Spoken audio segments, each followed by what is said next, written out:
morning.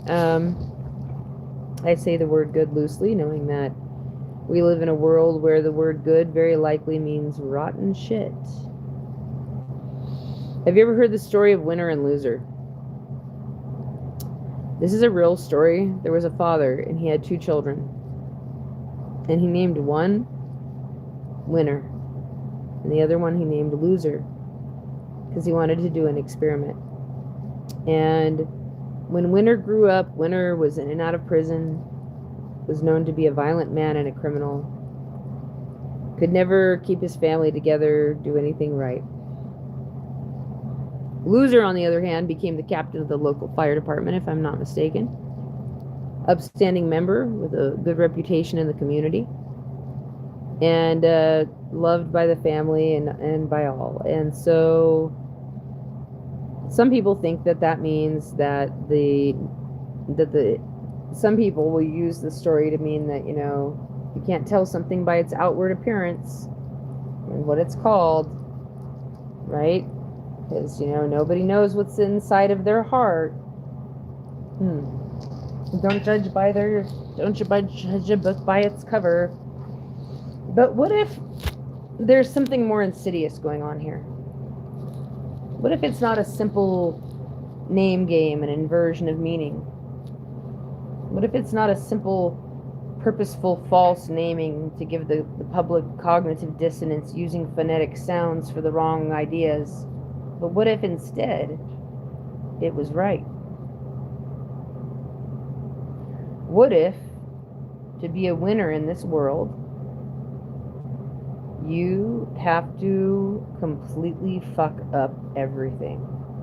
And what if, alternate understanding of it, to be a loser in this world, you got to look like an upstanding member of society holding shit together and keeping this system on foot?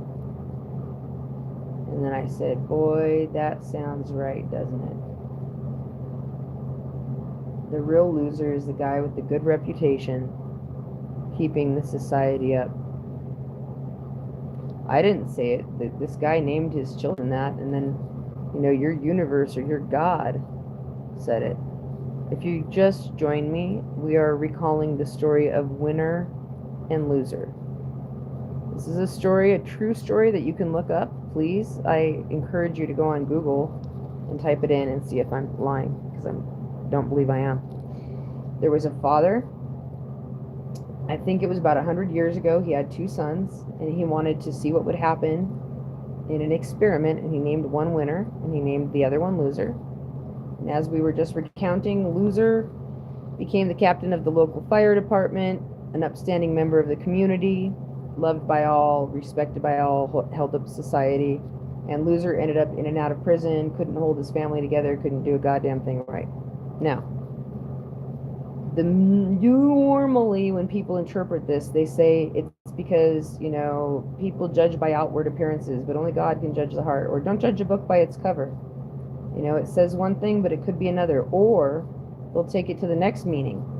It could be that words have an inverse meaning, like the phonetic sounds we use actually mean other things intrinsically, and that we're getting cognitive dissonance from our language. Or it could be yet another positive analysis, is that the winner is the guy who was in and out of prison and was the bane of society's existence, and the real loser in the judgment of the universe or God or whatever you call it is the guy who was the father and the husband and the fire department captain who held society up.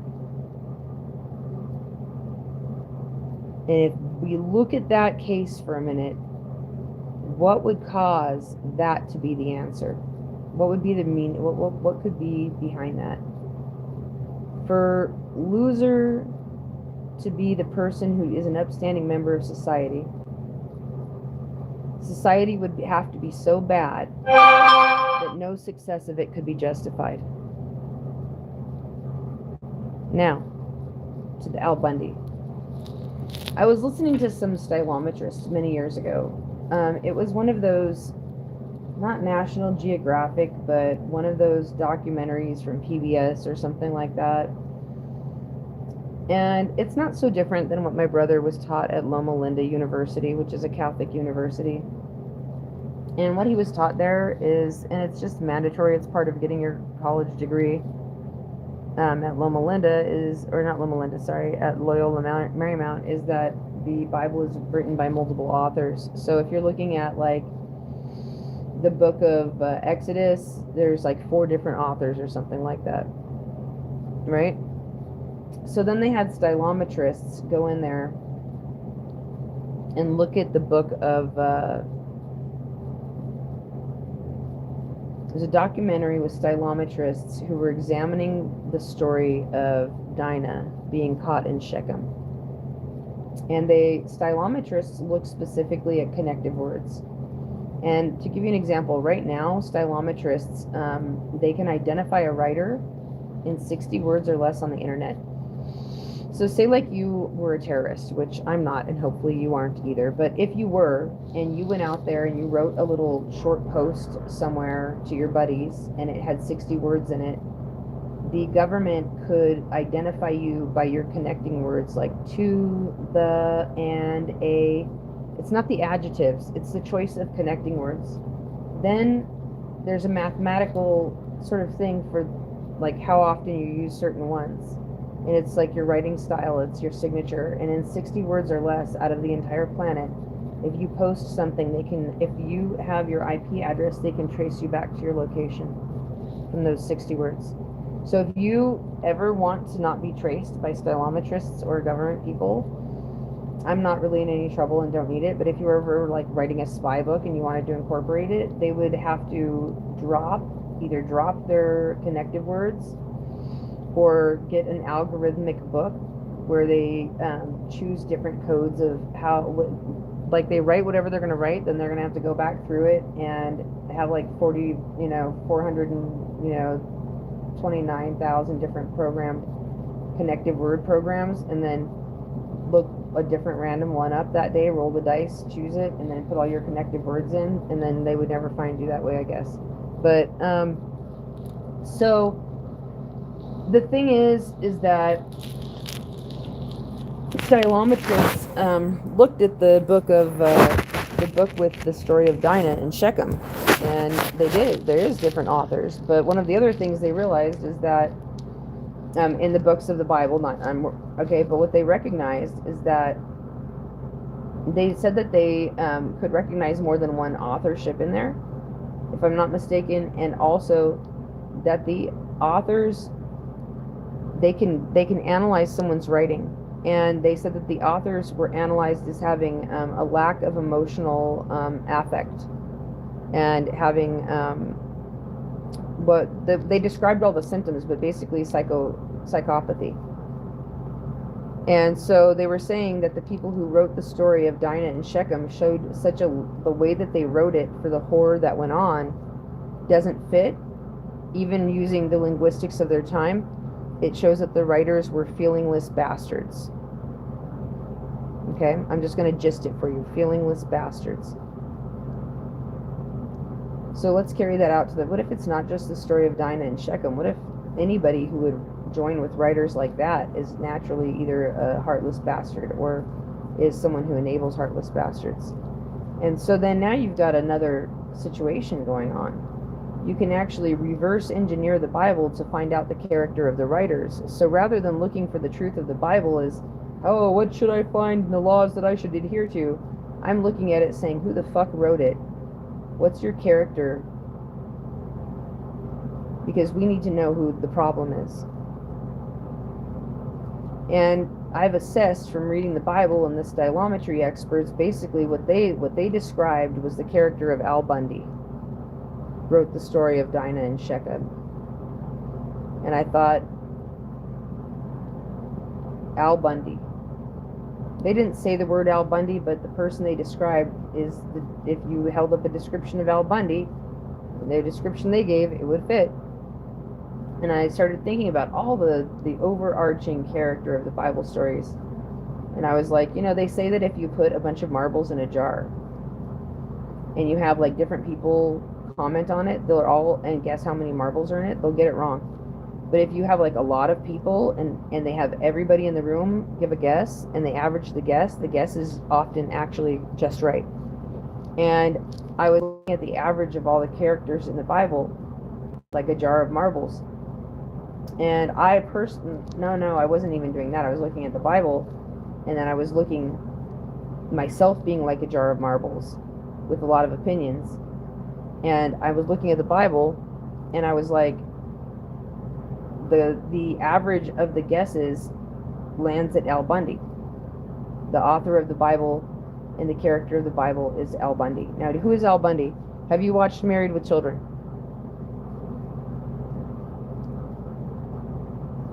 Yahweh is Al Bundy. Have you watched Married with Children? So, Married with Children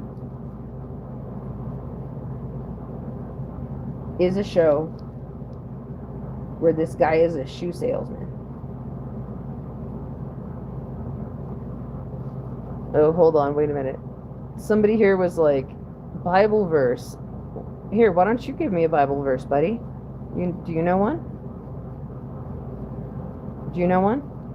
Okay, yeah, hello. Do you know a Bible verse? Spit one out. Spit one out. Come on. Don't be just asking. Go ahead, spit one out. Spit one out. Let's go for it. Come on now, what you afraid? Don't you know one?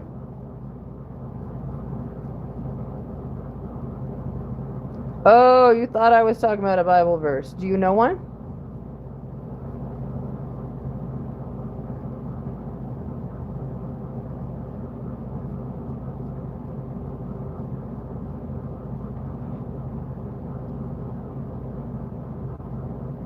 I am awaiting. This is at Hannah, Ngomdir.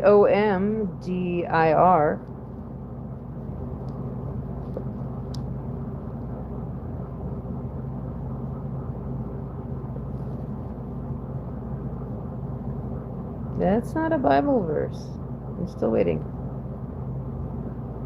My mom is sleeping is a Bible verse?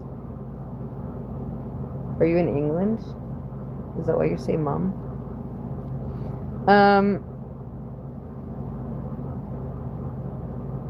Oh, the Bible's in your mom's room and you can't go in her room to get one.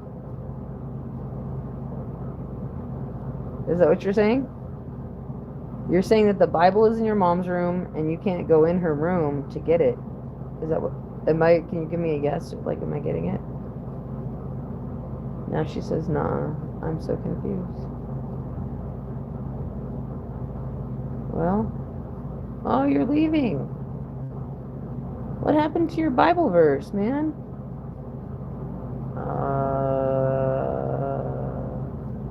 All right.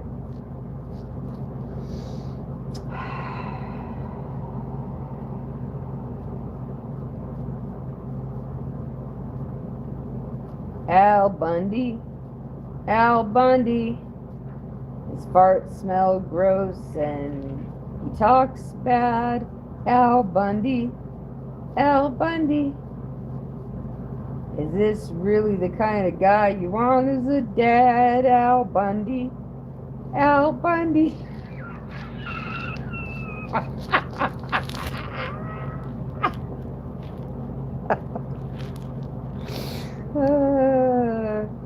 Well, bye, Hannah. She said goodbye. I still have someone watching. Must not be you. Now that you're gone, I can talk all kinds of mad shit about you. Why did she never go in her mom's room?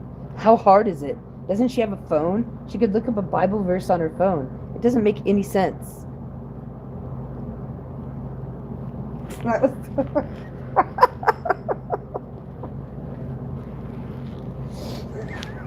I don't understand. If you're using your phone to watch this video, couldn't you just popped over to the other screen, grabbed one, came back real quick? Or didn't you know one by heart? How come you didn't know a Bible verse by heart? Like, any person who's read their Bible's got at least one. Come on now.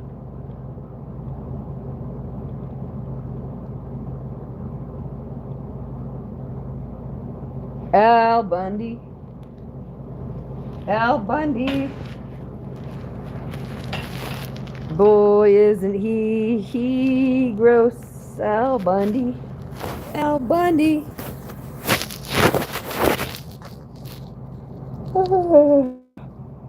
Anyway.